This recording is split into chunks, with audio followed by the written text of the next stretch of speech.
आज की कहानी का नाम है पारस पत्थर। वन में स्थित एक आश्रम में एक ज्ञानी साधु रहते थे। ज्ञान प्राप्ति की लालसा में दूर दूर से छात्र उनके पास आया करते थे और उनके सानिध्य में आश्रम में ही रहकर शिक्षा प्राप्त किया करते थे।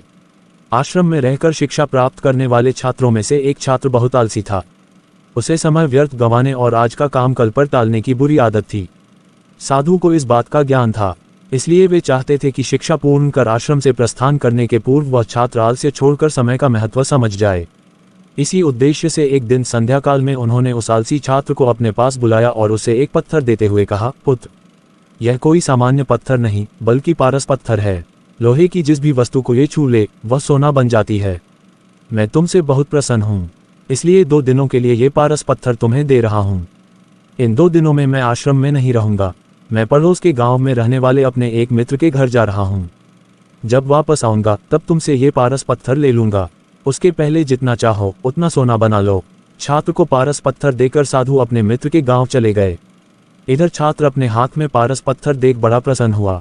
उसने सोचा कि इसके द्वारा मैं इतना सोना बना लूँगा कि मुझे जीवन भर काम करने की आवश्यकता नहीं रहेगी और मैं आनंदपूर्वक अपना जीवन व्यतीत कर पाऊंगा।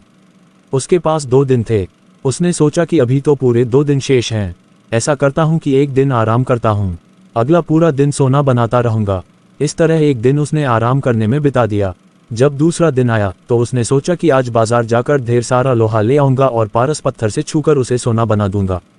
लेकिन इस काम में अधिक समय लगेगा नहीं, इसलिए पहले भरपेट भोजन करता हूँ, फिर सोना बनाने में जुट जाऊँगा। भरपेट भोजन करते ही उसे नींद आने लगी। ऐसे में उसने सोचा कि अभी मेरे पास शाम तक का समय है, कुछ देर सो लेता हूँ, जागने के बाद सोना बनाने का काम कर लूँगा। फिर क्या, वह गहरी नींद में सो गया। जब उसकी नींद खुली तो सूर्य अस्त हो चुका था और 2 दिन का समय पूरा हो चुका था। साधु आश्रम लौट आए थे और उसके सामने खड़े थे। साधु ने कहा, पुत्र, सूर्यास्त के साथ ही 2 दिन पूरे हो चुके हैं, तुम मुझे वह पारस पत्थर वापस कर दो। छात्र क्या करता, आलस के कारण उसने अमूल्य समय व्यर्थ गंवा दिया था और साथ ही धन कमाने का एक सुअवसर भी। उसे अपनी गलती का एहसास हो चुका था और समय का महत्व भी समझ आ गया। वह पछताने लगा। उसने उसी क्षण निश्चय किया कि अब से वह कभी आलस नहीं करेगा। कहानी से सीख, जीवन में उन्नति करना चाहते हैं तो आज का काम कल पर टालने की आदत छोड़ दें।